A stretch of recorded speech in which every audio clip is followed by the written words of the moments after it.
આજે ખરાબ બપોરે દરિયા કિનારે ગયો, અહીંયા ડાકુ મંગલ છે પકડી એક માછલી. જય શ્રી રામ મિત્રોને. હવે સૌથી પહેલા ખરાબ બપોરે હું નીકળી ગયો દરિયા કિનારે ને જે ગાડીઓ ચલાવે છે એના માટે ખુશીની વાત છે, કેમ કે નવો રોડ બને છે, રાઈડું મારવાની મજા આવી જાય. આ સૌથી પહેલા મારા પગની સ્પીડ આપવી પડી, કેમ કે ઉપર તડકો બહુ લાગે છે, નીકળ ધોરા માટે હું કારો થઈ જાય. है कोई मेरे तरह सुंदर और हैंडसम? આ મજાક મસ્તી કરતો કરતો હું પહોંચી ગયો દરિયા કિનારે. એટલે લે બોટ વાળો તો બોટ નું ઘર અહીંયા જ ભૂલી ગયા.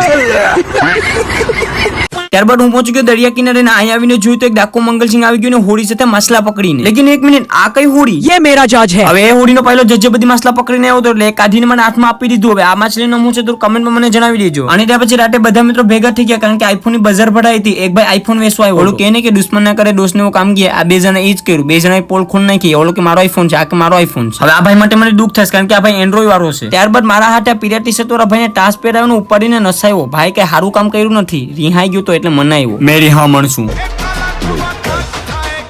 मुझे अपने घर जाना है.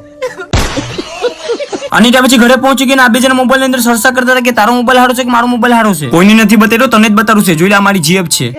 ત્યારબાદ રાતના બધા મિત્રોને ભૂખ લાગી હતી એટલે બનાવી ગરમા ગરમ બિરયાની. મેં નહીં આ ભાઈ. હવે અડધી કલાકની અંદર ફટાફટ ભાઈ બિરયાની બનાવી નાખીને બધા મિત્રો તાટિયા પર તાટિયો ચડાવીને બીજે ખાવા. તો ચાલો ફેમિલી આપણે બધા મળીએ બીજા મિની લોગ ની અંદર. ત્યાં સુધી ફટાફટ ફોલો કરી નાખો.